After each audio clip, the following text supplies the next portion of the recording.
Hello, everyone. This is Carlos Huante, creature designer for Denis Villeneuve's film Arrival. This is Creature Talk 6. Today I will be talking about the heptapods and the design process that I went through to get there. This project came to me as what I thought was merely a VFX test of a vignette, using a vignette to show off some of the effects I thought. I honestly didn't know. Um, I was on another project, and this project came to me as I was still three-quarters of the way through the other project, and I knew it was going to end, so I needed another project. And as a freelancer, you understand that you're going to have overlapping projects, and so sometimes you're double booked, maybe even triple booked. Uh, and This one came in. I heard them say that it was going to be about a linguist learning how to communicate with an alien. And in my mind, I pictured, honestly, that it was some lady that lived in the country home, and this alien would visit her and sit there at her kitchen table, and they were learning how to talk to each other. Um, that's all I. That's what I pictured in my mind. I didn't. I had funny story. I honestly did not understand that this was an actual film project. I didn't get that from the way that they described it to me before I spoke to Denis, of course. So I said yes. Okay, sure. It'll be a little thing that I do on the side because they described it as a little film, and I said yes. And then I met Denis and on the phone, and uh, he was very cool. I really liked him a lot. He was really into the project, but he had no idea what he wanted for the aliens. He had a feeling that they need to feel like spiders. Um, and he also used the word the hand for his description of the heptapod, right? Um, and That's all. I hadn't, there was no script for me to read. I got excerpts, which actually from a script, and they measured perfectly with what he was describing to me when we talked, right? So it was, I didn't really get it yet. I saw that, though, oh, there's these people in hazmat suits, I guess, um, and they are going to be talking to this alien creature that's on the other side of this, um, possibly a barrier or an atmospheric barrier that might not be like glass. It just might be a division that these aliens have some sort of technology that they might be able to divide the room. And their area, either it's a room or it's just this, atmospheric division where they come from behind a door every day that this linguist and other scientists come and learn how to converse with it.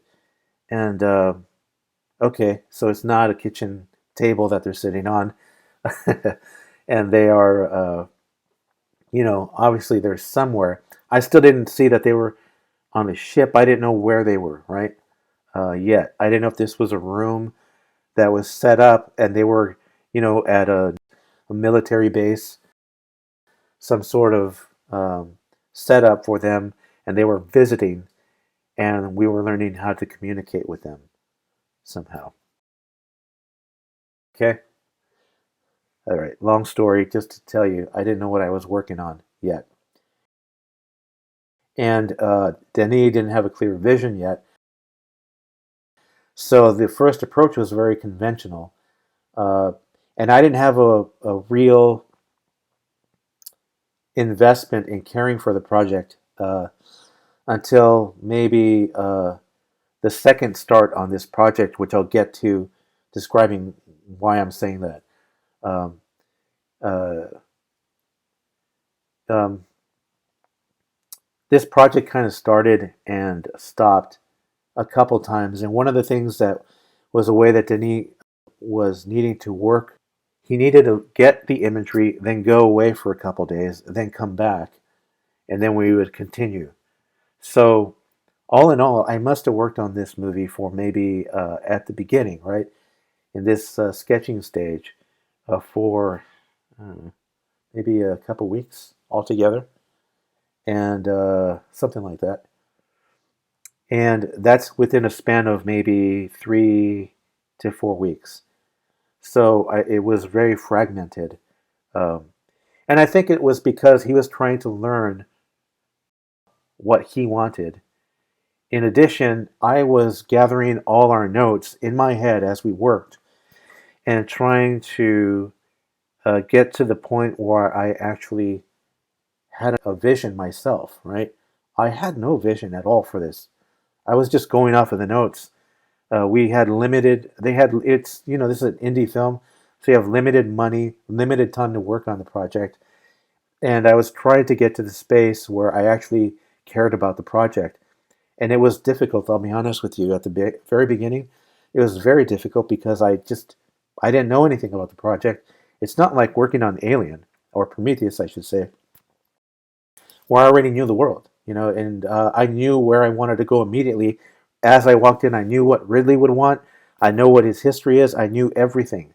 Walking in, I knew the history of what the Alien universe went through, so I knew where to go, right? Very easy for me to go there. Um, I've been living with that world since I was 14, right? So this one, there was nothing. So we had to do a lot of, you know, searching. And it started out very conventional. I mean, I don't like any of the first stuff that we did, minus maybe one image, one or two images, So let's go there.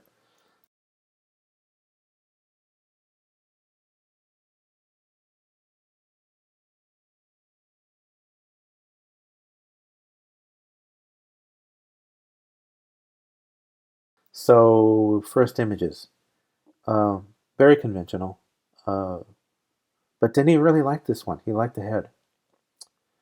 Trying to find what a heptapod was and whether it was actually going to be something that would work, right, for the character, because heptapod essentially means no front and no back, right? Any side of it will work as a character, uh, you know. And this isn't that. This has a definite front, definite side. Uh, but he kept on using the word spider. But he liked the head. He didn't much care for the body, which I completely agree. I don't like it either. But this is me trying to find what is working and what isn't working, right? And sometimes you go there, right? I mean, you're working on a project, you may not dig it at all, but you're still trying to find something cool or interesting, I should say, in with the description that they're giving you, and you're trying to even go to a place that you're hoping they won't like, and to then within that same group of work to pull them into another direction, right? Giving them what they like, and then giving them some of the things that you think would work better, right?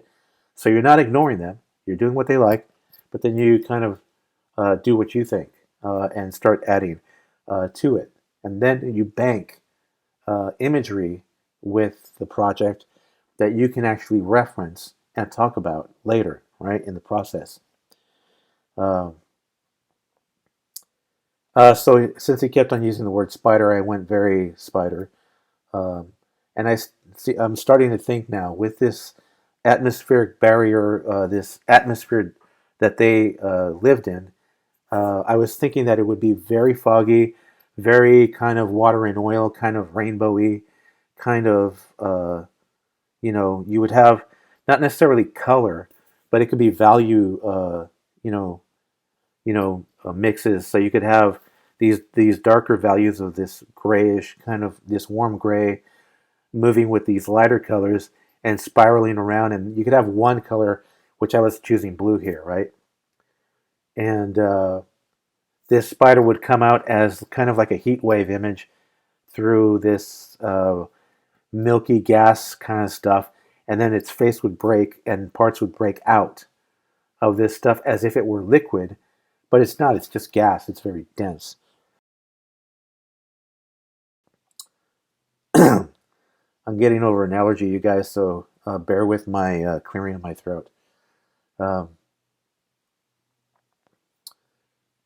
and this is pretty much, I mean, this is a heptapod where there's really, and in every kind of side, right, in every other arm, 7 arms, you would have the same creature-ish on the body.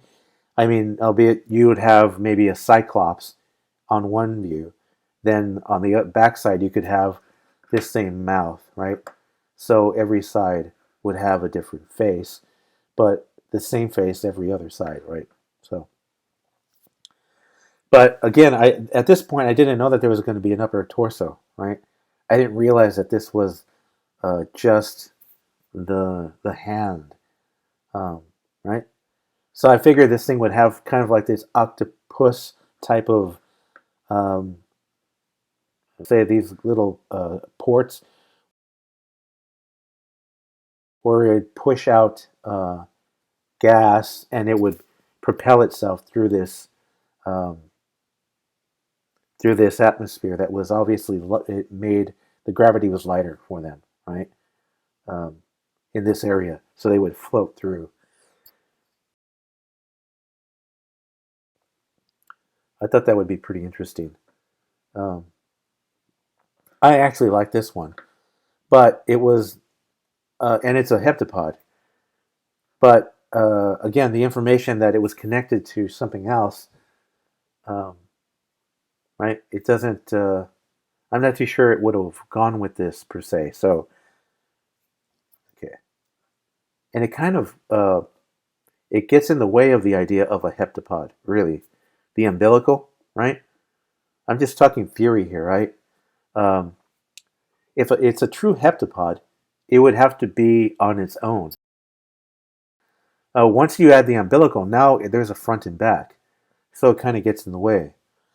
Um, but is that necessarily the best choice for visual storytelling? And is that something? Is that enough to be captivating to the audience, to people just going to see the movie, right? Uh, so these are all the, you have to make make choices, and whether or not you're going to be really strict with the idea, right? Or you're going to be a little bit looser for the sake of visual storytelling. And, something fantastic that draws people in, I would say, is a better way to say it. These are all the things that, that's why I always have a very difficult time trying to describe this stuff. I'm talking with my hands here by myself, even making shapes with my hands here by myself as I'm talking, because all of this is very driven by the way it feels, right? And the theory, the description, all those um, things that we get from the script. The script, I've never had a script describe an alien that was worth anything. Honestly, I honestly can say probably never. The descriptions in the scripts are always um, ridiculous. So um, I appreciate the function that they describe and how the characters relate, the creatures relate to the humans. That's the writing that I rely on most. Uh, the actual description of the creatures and all that, um, I just take it, cut that part out, and throw it away. Essentially, um, I let the director talk to me, and if it relates to what the written description is, then I kind of keep it there on the side. Um, but for the most part, the descriptions are terrible. So here's another idea for a heptapod. Again, a floating tentacled creature. Probably this is probably a true heptapod as well, minus the antenna that were up there. Um, Again, a floater, another one. Um, this one I did. Again, I still have no investment in this project. This is just the first week. I didn't know what I was designing yet. Um, and he really liked this, and I just thought, okay, well, he likes it, cool. But I just, if I liked it or not, it didn't really matter. I thought this was going to be the end of the project, to be perfectly honest. Um, I didn't know where it was going, where we were going with this project. Since I really wasn't putting any of my own ideas in yet, it's kind of like the nitrous hadn't been turned on yet, and we were just driving down the street. I was waiting there, the whole time. Even though I'm here, my hand is moving, designing this stuff. I am not here in this project yet because I haven't been invited in yet. We haven't built up enough information for me to understand and to be able to go off and start making stuff up for it yet. That would matter. Um, Drawing cool stuff, which I see a lot of people. When you're young, I could see that. I see a lot of younger guys, and they're just throwing things out there, and it's everything I ever seen before, right? And then, or they're showing off their chops, or their drawing skills, or their 3D skills, probably better said these days. Which I have my opinions about that in design, but I get that, and that's fun when you're younger. That's what you want to do. You want to show yourself off. Uh, but for me, where I'm at, I'm more interested in the idea now. I've been through all that, and at my stage in the game, I'm more interested in trying to find the idea, um, and find the where I can start investing myself in the project and doing what I do. Um, and a lot of the times it takes a while, especially on a project that is not known to the client. It's a completely new project, and it doesn't have any history, and it's completely new to me. I have no idea what I'm working on, and those projects can go either very, you know, they come, they're really excited about it, but it just fizzles out. It goes nowhere. And sometimes you get a project where it gets you, and you start getting very excited from what they wrote, but they're not reading what they wrote the same way. They have a hyper conventional way of reading their own script and their own story. And then you have an immediate conflict with the director who's total popcorn, right? He's, I mean, the guy, whatever, girl, whatever, lady, their ideas are total popcorn. And you don't read that in the script, you read something really cool. And you give it to them, and they hate it or just don't get it. Um, that happens. Um, I mean, it's happened to me within the last year and a half maybe, where I had a project like that. So I didn't know where this project was going to go, if it was going to be a cool one yet or not. And at this point, I was just trying to get what they were describing to me out to them in some way. I hadn't started yet, even though I was on it, like I said. So at this point, Denny felt really good about this one. I just scribbled that thing on the fly to the left there. Um, and he wanted me to go back to this guy and add a bipedal body to see what that would look like. Sorry, guys. It's these allergies. I'm in a new area here, and allergies are terrible here. Anyway, so let's see. I added the head to bipedal body here. I was thinking of the discs that would decorate the costume skin, second skin. would be all over it. Where I was starting to get the graphic images of the written language for these characters, and that started to inspire me a lot. I could see that there was some deep thinking going on, and I really wanted to invest myself in this at this point. But I was just starting to get there, right? I could feel it was starting to go there, right? And here are just variations of that same idea here, and you can see it mainly in the hands, um, in here, and I'm starting to add the writing there to the disc, um, and because I went here, I wanted to go another area, which was because I was starting to get turned on here.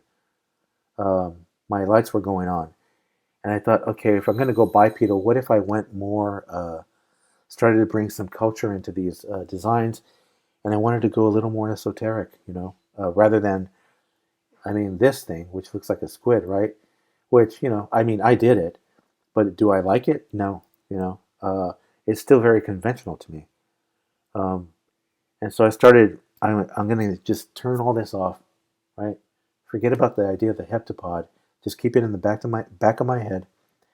And I started looking into South America, and I wanted to bring some of that culture, some of the sculptures, the Maya, the Aztecs, the Inca, even some of the cultures from the Amazon and the way that they decorate their faces, right? With the discs, in their bottom lip and all that sort of thing. Um, and bring that in so there's an association. There's some sort of link to Earth with these beings, right? And so I started just doing quick sketch thumbnails, floating off of the time that I had by adding these heads, right? I just decided I'm going to do this and then see what he thinks, right? And so these, obviously, these have these appendages that would float, and they're part of their body. This is not costume per se, right? And here's some sort of filigree here that would indicate some sort of cultural, um, cues here all over, and the discs are here, part of their body. And this one, I actually put it inside of the mouth. Um, and I was thinking that, you know, we only we know how to operate with our limitations, which are two of everything, right?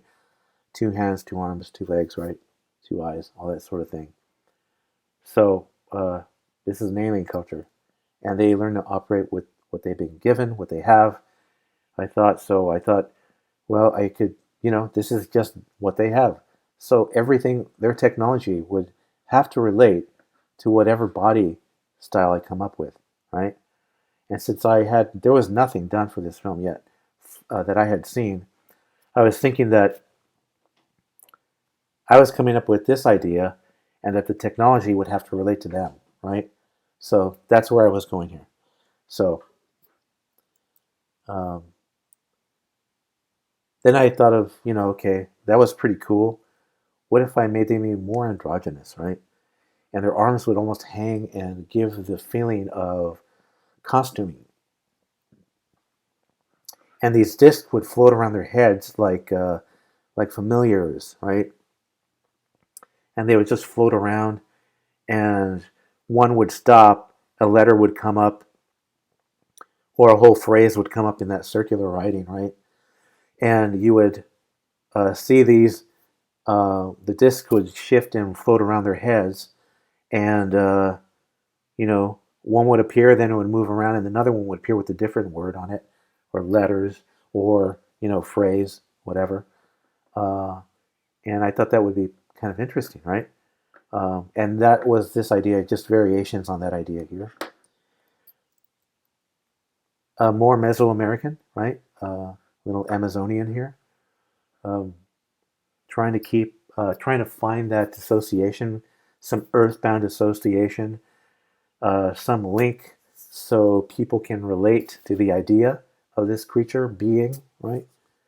Um, and the dressing, which would make the character appear fantastic, bigger than life, theatrics, right? Which is one of the big factors as a designer.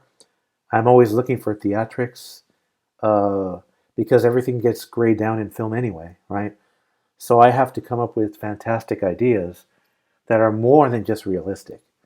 If I go realistic first, right, the design, once goes through the process, it will be very dry when it's there on, uh, on the film, right? If I go fantastic, that is going to go through the process and made real, and it's going to gray down a little bit. And some of that fantastic will still be there to shine through. Um, and these are things that you learn with a lot of mileage, like I have. so, uh, anyway, so I gave these to Denis. He really liked them, but didn't know what to do yet. So he went away. And then he came back a couple of days later and said, "You know what, Carlos? I'm going to give you 2 more days, finish the week off, and just come up with some really weird things that have nothing to do with what we were talking about." And I thought, okay. And just thumbnails. And I said, okay. So I started thinking what would be very um, non-anthropomorphic. And that's why I went with these ideas. Walking statues, right? That would have writing that would appear on the surface. This is walking almost like cardboard, you know, with multiple legs. Uh, I thought this would be really, really weird. Again, another stone tablet that is even more stone than this one. I mean, this one has an eye in it.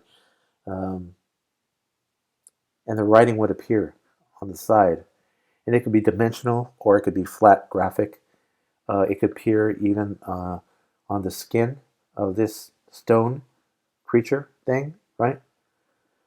This one would have inside of this where it would appear from within and appear on the surface. And this ink would be like veins on marble, right? Um, these are all variations of that idea here. This one would look more ornate and look like a very designed stone carved tablet. Um, um, and if you notice, I mean, look at the scale of the character, right? Um, I still didn't, at this point, I still didn't know that there was going to be, umbilical to the big creature and all this sort of thing. We didn't have that idea yet, right? I didn't know about any of that. Um, so I didn't have any, I didn't have it in my head that there was some sort of, this giant spaceship, the scale of everything. I wasn't getting that yet.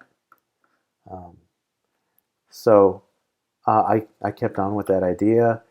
Here's another thing that had stone tablets that would reveal a living creature that was made out of something else, very ornate on the inside, and these would shut like doors, and this muscle would close it, right? And it would reveal its face here. This is stone that would move and accordion out. So you weren't sure what this was, but I was thinking of it as a stony surface. And on this stony surface, this stuff would form like words here. And it would almost like a bleeding in the stone, right? In black. Um, and I was just thinking this as a hard, designy surface that would kind of slosh around on the floor. So this is like a carapace of the creature. And this could possibly even move very mechanically, um, like some really fantastic Fabergé egg type of thing. And so the project went away. After I did this, that was it. It was over. I went off and took another job, and I never knew what happened with it. I was kind of disappointed because I didn't get my bearings on this yet. I didn't feel like I made any dent in it. It went away for a little bit, and then it came back like maybe I got it maybe I don't know 6 weeks later, something like that, and or more. I actually don't. I had another project, and then this one came back, and Denis was in Los Angeles. I was living in Northern California at the time, and he wanted me to go down to Los Angeles and work with him in the office there. And I thought, okay, cool.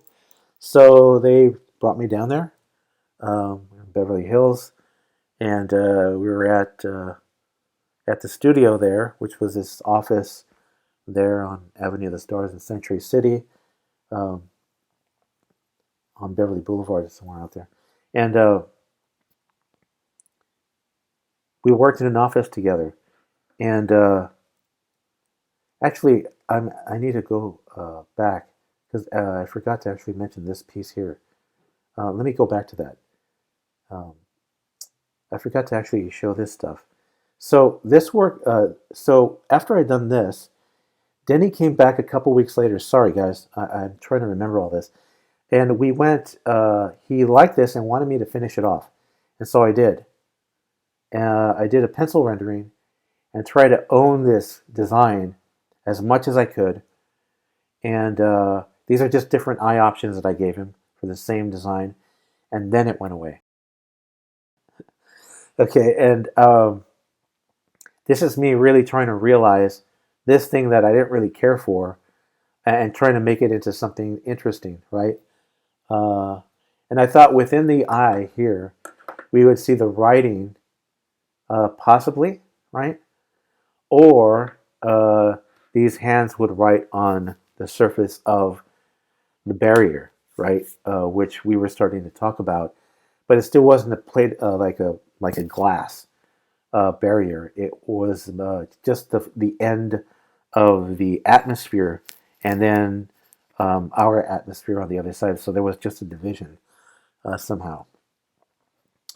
Okay, so like the linguist, so you could literally go up and physically touch the alien if it stuck its head out of the fog. That was the way the barrier was in my mind at that point. At this point, so after this, then Denny went away, and you could see all the different ideas I had for the eye.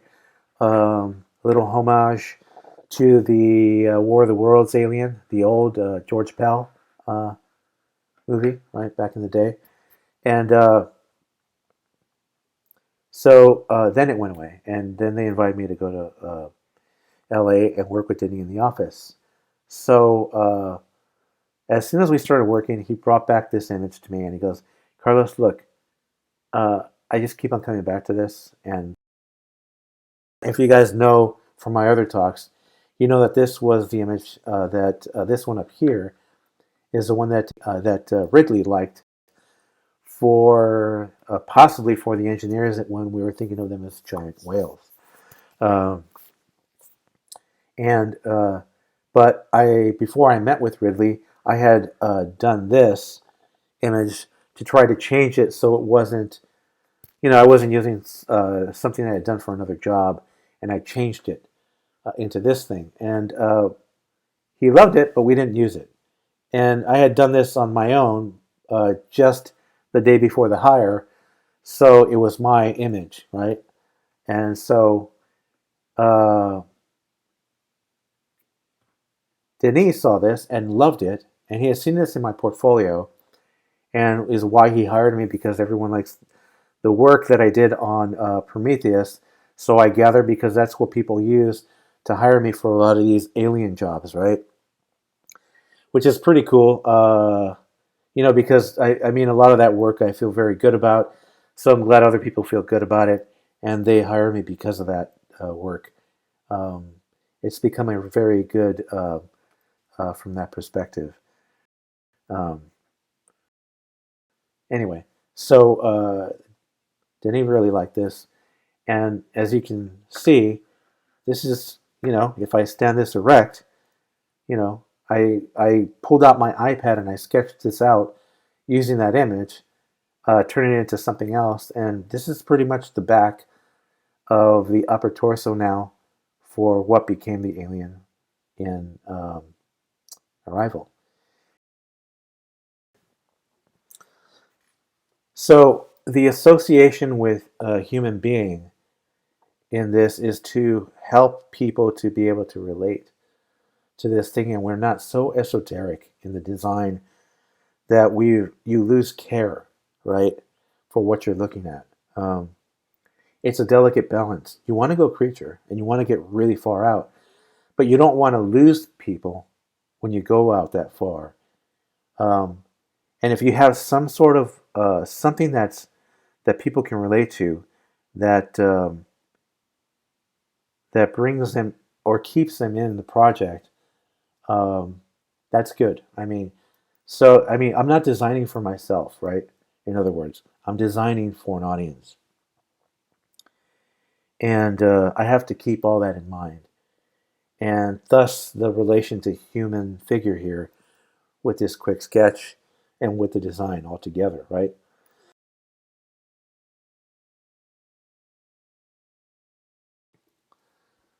So, I did this sketch on my iPad right there in front of Denny while we were in the office.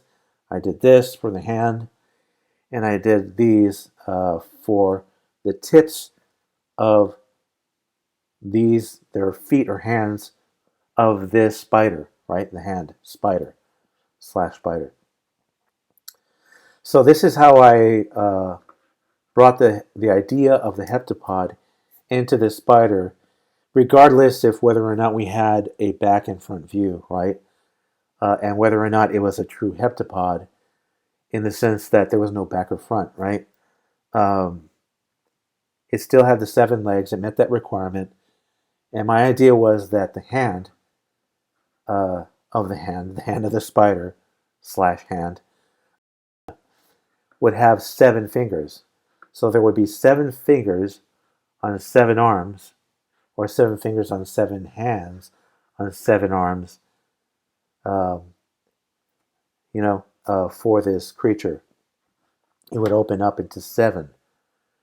Um, thus, heptapod, right? So I was trying to keep some of the theory in here. Anyways, as much as I could.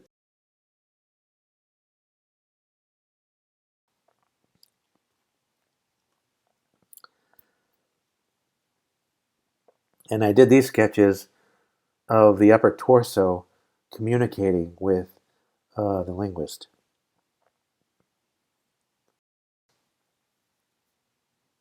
I thought it should be huge. I mean, bigger than anything we can imagine. The epic scale would have made it almost magical, right? Magical moment, right? It's almost like a mythic, right? This is it's titanic, um, or titanish. So I went home and I started to resolve some of the ideas that I had with Denny in the office there. It was great getting to know him and work with him in the office. He's a very, I really like him a lot. He's an artist. He's an artist personality, which he goes abstract when he can't describe stuff, and I can really relate to that. And thus, why I have such a difficult time doing these creature tucks, which is a wonder why I decided to do these. But it's because I actually like talking about this stuff, but it's very difficult because a lot of this stuff is inspired by the way it feels as much as the aesthetic, right?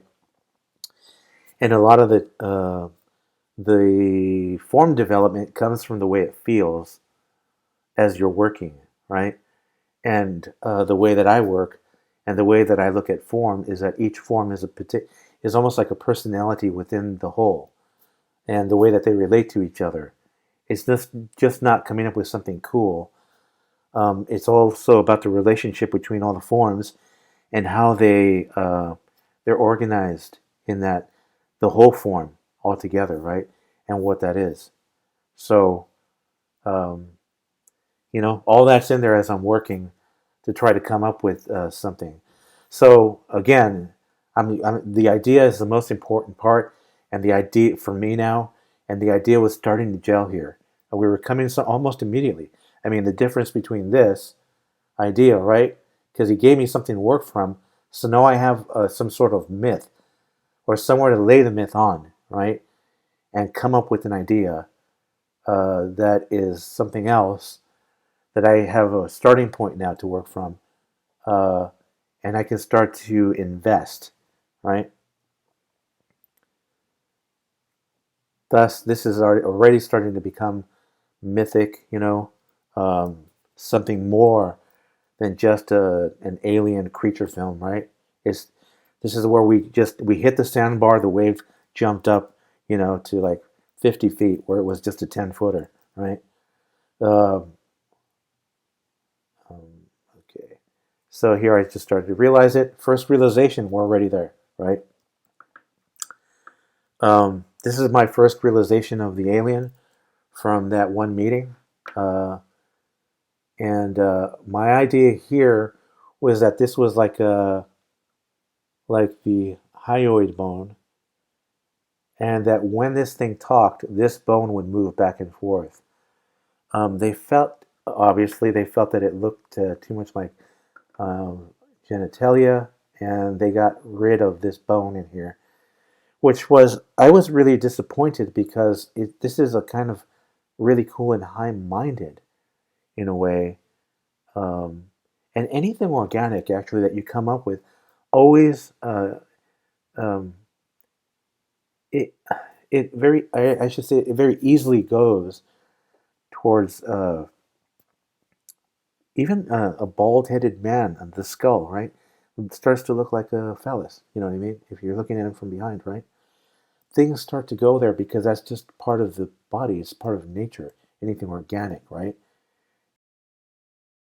And if you're going to be very simple-minded about these things, and and I have to say, kind of childish, in my opinion, you let that stuff rule you, rather than trying to escape that and let's be adult about this and not let that be a restriction. And if we were being very restrictive that way, if you look at the alien from Alien, I mean, that was essentially a phallus, right? But it worked in the film, and you never thought that, right? You never went there. It just looked like something you hadn't seen before, right? That's my point. Um, uh, so, all that being said, I was disappointed that they didn't make this exactly. Um, I don't want to make anyone feel bad, but the model was just not good. The model that they actually made for this thing was really marginal, in my opinion.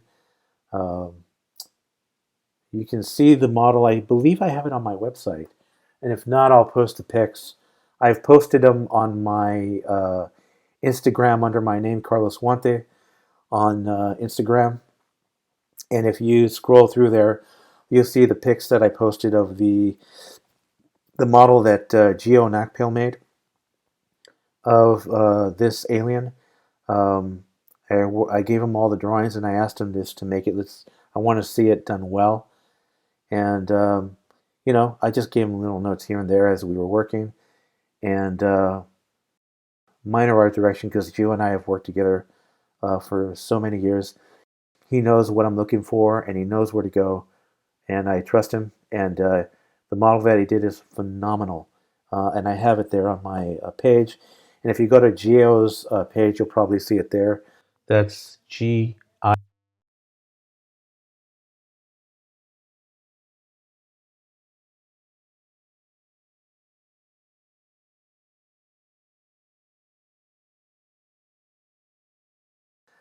So anyway, so we got here pretty quick. Um, this was the first image I did of what is the alien. The only thing that we didn't resolve was the umbilical, right? And what the association to what the hand, right, was going to be, and what this design was going to be. This realization was not it, and I knew that. So I did this, and then I did the full body with the little umbilical cord that's, almost, this is an umbilical, right? But I knew that wasn't going to be it. But I did start to come up with an idea that this was more like a kite that the hand was pulling, that its upper torso, even though it was the mind of the hand moved and it pulled this kite with it. Um, Very bizarre. In my mind, I loved it because it's just so weird, right? Very cool. And so I started to do a bunch of ideas, designs of these hands, uh, the heptapod now, and the umbilical started to evolve, right, into two pieces here. But you can see, obviously, this one's starting to look more like the final. But I had it with this clear domed area with the eye inside. All of these, right? And there's multiple versions, more like the final here, starting to appear. Still trying to make it look like a whole creature. Um, and this idea, the idea of that was to create the illusion that this was the only part of the creature, the entire film, right? And then with that idea, I started to make it look more like its own creature and see what that would look like. But we went away from that and kept it more like a hand.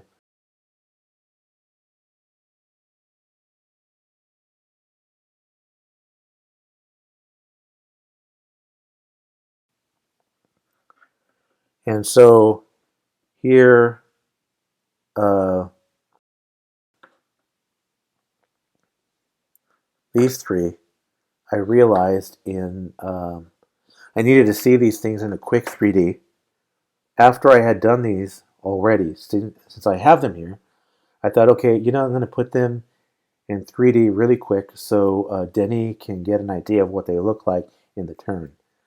Um, so I had a sculptress at the time, and I just blocked these out. This is M2 here to the right.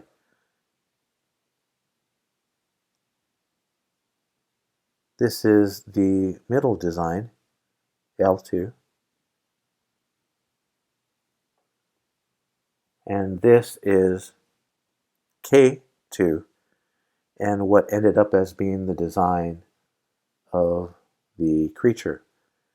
So now that I have this, I did a quick Photoshop here and did a quick turnaround to see what it would look like.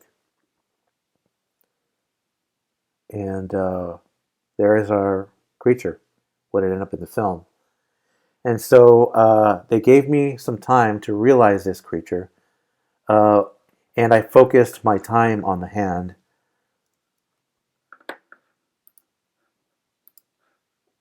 Here's the design of the sculpture I did. It's a pretty good size. Um, and I had time, I only had a certain amount of time to do both sculptures. I spent all my time on this, and I had a leftover, I don't know, week to do the upper torso. I wish I had more time, but I didn't. I figured I'd give them the information in 3D and the distances on everything. Say the the side view, how deep the character is, and all those measurements, and they could make it, fix the symmetry and all that in the upper torso. But the hand, I just figured they just do a straight scan, and you know that's all they would have to do. I don't know if they did that.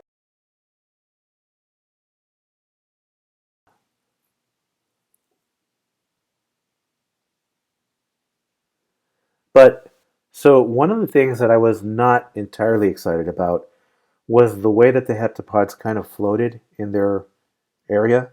I wanted the joints to be a little bit harder and more like you bend your hand, right? So they wouldn't look like tentacles. They would feel like fingers, and this thing is walking on the ground, and you could feel the weight of it walking. And when it stuck one finger up and hit the glass, which they did really well when it struck the glass, right? The glass barrier. Then you would see tentacles spread, right? But even then, I wish that it would have opened up more like a fan, like a spiral, right? Like it would have spiraled out, and then you would have seen the seven fingers, right, at the tip.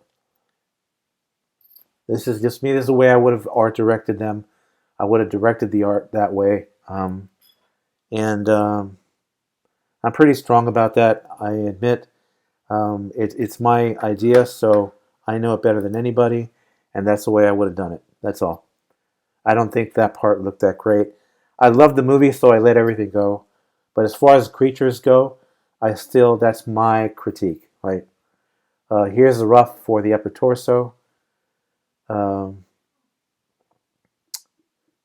I polished it up a little, got as much as I could in there, and here are all the pics of the creature. Um, of the being, I should say. Uh, and that's it. And I had seen some when I had posted some of this work, where people wondered why it looks like a man, um, and that's why I described the association factor. In that, uh, you know, a lot of this stuff may seem like creature design, um, and you can't overly intellectualize the work. It has to also be inspiring and interesting at the same time. Otherwise, your design is going to get really boring. I mean, the simple reaction that you want from people is like, "Wow, that was cool." And once they start critiquing it, you kind of lost them. And there'll always be people that do that. I mean, they don't know how to go and enjoy something, right? Um, I do, but very much more rare these days for me to be able to go and enjoy stuff.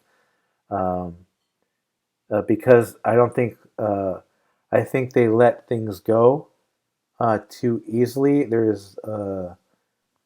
hire a lot of novices. There's a lot of novices in this business now, and a lot of what you would call technicians posing as uh, designers, posing as artists. Uh, that's I don't, and they're everywhere actually. They I would say the majority of the work being done is being done by technicians because the people that hire them don't know the difference. They see very polished work and don't look at whether or not there are any ideas there.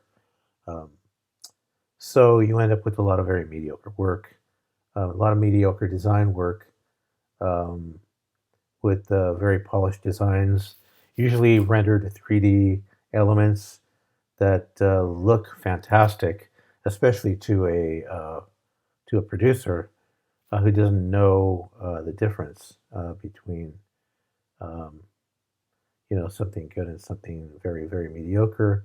They just look at the polished quality of a 3D model, and they're very easily wowed by that. Artistry has to be kept alive by us, and I've said this before. Um, I'm a fine artist that is working in a commercial business.